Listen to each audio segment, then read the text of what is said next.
just rough estimate, man. How many pieces have you done on people? I was actually just looking through my Instagram feed last night, and I think I counted that there were at least 80 that I had done on other people besides Nice. myself. Besides the one I haven't posted either. But I don't know. I mean, I've been putting ink in skin since last Okay. August, so Nice, I've man. accrued quite a. Yeah, I love it. So is it true then? Because I've heard it before that a lot of artists will use their own bodies as like their fucking draft paper, and when you're first starting out, fucking just practicing on yourself. Is that something that you did? Oh, absolutely. The way my artist described it to me is that you have to be willing to deal with the worst work you've ever done. So Yeah. I started practicing on the top of my thigh, and I've done most of my legs myself and my right hand since I'm a lefty. Bro, I'm not gonna lie, man. That takes a different set of cojones to fucking take the needle to yourself. Like I mean, fuck. Oh no, I feel it. I feel like a little bitch every time I do it. I don't know why, but Oh my god. Okay, so in your tattoo work, have you done a lot of work on other veterans? not so much. I've done a couple like really meaningful pieces on veterans or veteran supporters. One of my friends that I deployed with to Afghanistan, I did a piece on his back that commemorated our unit. So I think that was one of the more meaningful ones that I've done. I Fuck hope to yeah. do more.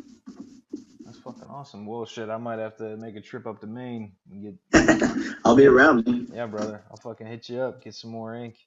Um, so, all right, let's jump back to military, fucking your time in the army.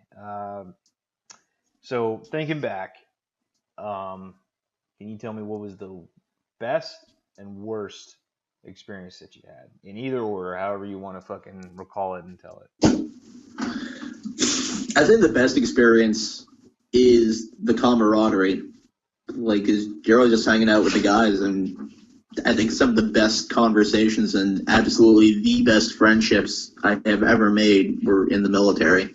And I think that's what made it for me. I mean, like, traveling to far-flung third-world countries is okay in its own aspect, but I mean, like, the friends you make, like, even if we never talk, we can still pick up like we just, fucking talked yesterday. Yeah, man. But the worst, I think just, like, the experience of it in general. I mean, like, being deployed changes you, and sometimes that is absolutely for the worst, and you end up losing a lot of relationships and money and everything. Like, just fucking, you can ruin your life. But the big thing with that is that it is also a really good experience, because I feel like only once you reach rock bottom or you have a lot of adversity, that gives you the opportunity to just regrow and recreate yourself. I fucking dig it, man. It's and God, I hate to sound like a fucking hua piece of shit, but you know, uh, it kind of translates to basic training and stuff. You show up and they fucking got to break you down and take away Yeah. all your bad habits, and essentially you're hitting rock bottom. Fucking being stripped away of everything that you had before, Oh, and absolutely. they're building you up with something else. And I mean, it's almost like you go through a reverse aspect of that when you get out. It's like unbasic training. Yeah, yeah. Undoing the work that they did. Yeah, it's not even like undoing their work either, because I feel like no matter what, our service will always be a part of us. But I mean, it's like undoing the experiences and how that has changed us. Yeah, You could be the strongest fucking person in the world. I don't care who you are, but asking for help is one of the hardest things you could ever do. It's yeah. harder than any fucking deadlift, any fucking deployment. So So, so so let me ask you then, because I've seen this a lot with guys, and in my own experience too. You know, we come from a culture which is very team oriented and team centric, and learning how to reach out to your buddy when you fucking need help. In the aspect of service. Why, in your opinion, just spitballing, why do you think we come out with this sense of like having to be the lone wolf, and having to not fucking reach out for help? I think it's different for everybody, but I mean, besides the obvious thing that I believe that there's still a stigma there about asking for help. Um, fucking, I don't know, man. I just totally lost my train of thought on that. No worries, man. Maybe it's almost like about like reclaiming yourself because I mean, once you get out of the service and you don't have your buddy watching your six, I mean, like you have to think, oh, it's all fucking up to me. I gotta fix whatever's wrong with me. Yeah, that makes sense. I gotta I be get it. strong about it. I fucking Because get I that. feel like that looking back on it, because I've done a lot of introspection on it, like I felt like it was all my responsibility and I had to fix what was wrong with me. And asking for help was out of the question because I mean I'm fucking capable. I've done 2 tours and fucking don't need to ask for help. Yeah, I fucking dig it. And then you have that self-inflicted isolation as it is coming out because you feel like, all right, nobody's gonna fucking understand what I went through, and nobody can Yeah, fucking help me because they just don't know. for real though, dude. Yeah, man. Oh man, it's a fucking doozy. Okay, so in that context of getting out, let's say you were talking to yourself on day one, getting that 214, coming out. What is the one thing that you wish somebody had told you? Well, I kind of went into it like super hua and like thinking that I would never come out unscathed. And I think that was one of the big things that shocked me and put me in a hole for so long. Is I mean, I was relatively sheltered from the real world until Iraq and Afghanistan. And there was no course in basic that said when you deploy and you come home, you're probably going to have a really fucking hard time. Like nobody ever teaches that. Yeah. Um, I think that was the big thing that I wish I knew when I went in. I mean, I wouldn't change it, but like I wish. I was blindsided by it. Absolutely. Okay. So, because and I've noticed that too. During my services, the army has a really hard time, prepping you mentally and emotionally for when you get out. Like, I mean, they're great Oh, about telling you, like, here, how to fill out a fucking resume. Here's how you apply for jobs and all that shit. Here's how you do a budget. But I feel like there's a huge gap there where they're not telling you, like, hey, when you get out, you're gonna feel like you have no purpose. This is what you're gonna feel, and this is what you need to do to fucking combat it. yeah. So, do you think the VA has kind of filled in that gap a little bit for you? In a way, like I said, the Bangor Vet Center where I went and got counseling was absolutely instrumental in helping me. But I think it's like things like what you do, like veterans in real life. Is that what the IRL Yeah, stands? yeah. Yeah, that's what I thought. I just didn't want to sound No, no, uneducated. no, no. I think as veterans, we do more for each other than the government does, hands down. The veteran service groups that are actually run by veterans do a lot more, Fucking mostly because we can relate.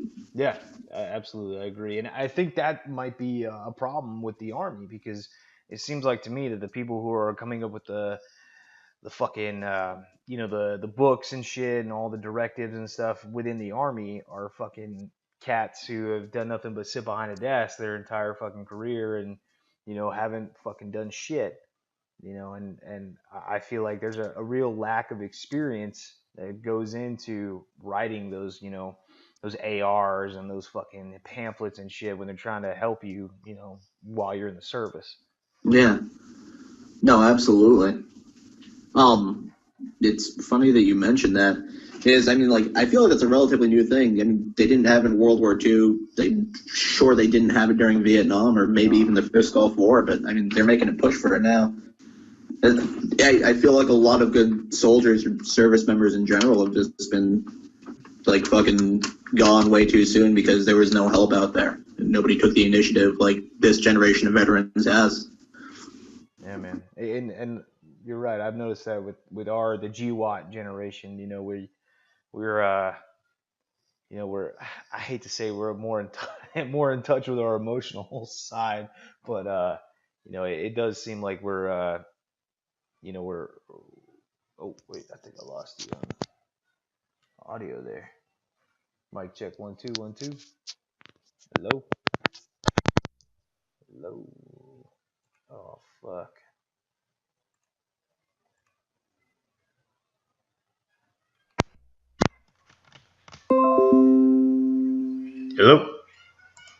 Hello? Hello? Fuck.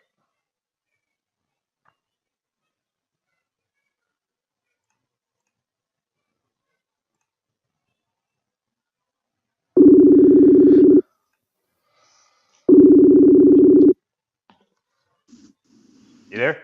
Yeah, sorry about that. I guess That's there's some probably, technical difficulties on this end. bro.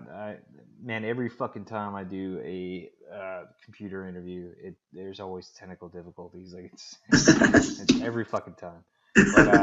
But yeah, as I was saying, like I think our generation, the Gwat generation, is like I hate to say it, but more in touch with our emotions, I guess. Oh, Um, absolutely. but I think we're doing a better job of reaching out to each other and trying to help each other out. Oh, absolutely. 100%. I doubt without groups like this and certainly other well-known ones that we wouldn't be as successful at all. Yeah, man. It's and then it's even like my old man. He's old army. Back when the uniforms were green and the men were hard, kind of bullshit.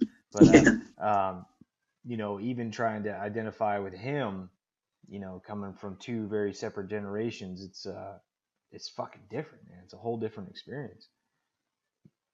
absolutely. Now, have you had any experience with any of the old timers and shit? I have, not as much as I'd like to. Like, I wish I could have picked my grandfather's brain more because he was a veteran of World War II and Vietnam. It's just like, Damn.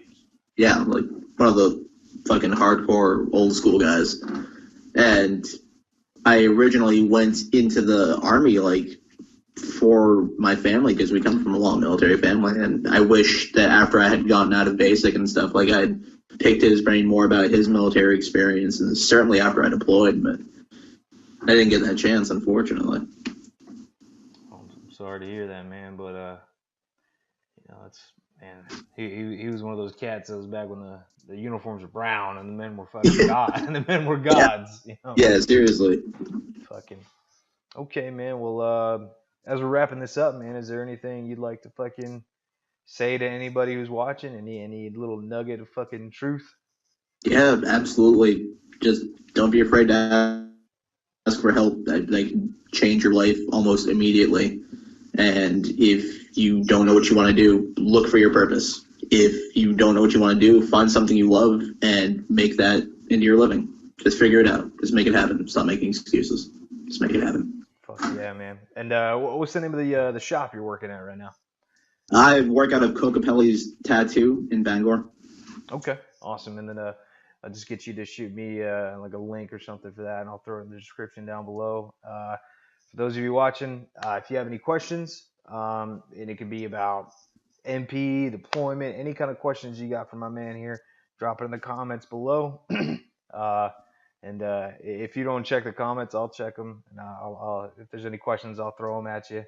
And we'll do my ideal is to after these interviews, maybe like a year, 8 months later or whatever, do like a follow up and fucking touch base and see what you're up to now. So hopefully next time I get to sit you down and get you on video, you'll be a full fledged no longer apprentice, fucking artist, fucking tearing shit up. So yeah, but yeah, everybody watching, hey, make sure you like, comment, subscribe, share, all that good shit, man. Because the more you guys subscribe, the more opportunity I have to reach out to my buddy here. Fucking more veterans with good experiences and shit, and fucking it just helps. It really does help. I know it's really fucking hard to click the subscribe button, as it seems, but click it so I can get more guys like David on here, and yeah, we can keep doing this. But other than that, I love you all. I hate you all, and shit's gonna buff out, man. What's up, guys? Hey, thank you for watching part 2 of my interview with David Aston. Sorry for the delay. I got stuck overnight in Virginia Beach. So yeah, if you like what you saw, but you didn't see part 1, over here, bottom right-hand side, bam, part 1. Over here, on the bottom left, if you want to watch more of what we got going on with interviews, bam, right there, that's the whole playlist. Otherwise, make sure you subscribe right over there. And yeah, so I'm getting ready to go to the range. I'll see y'all later. Keep bumping that shit out.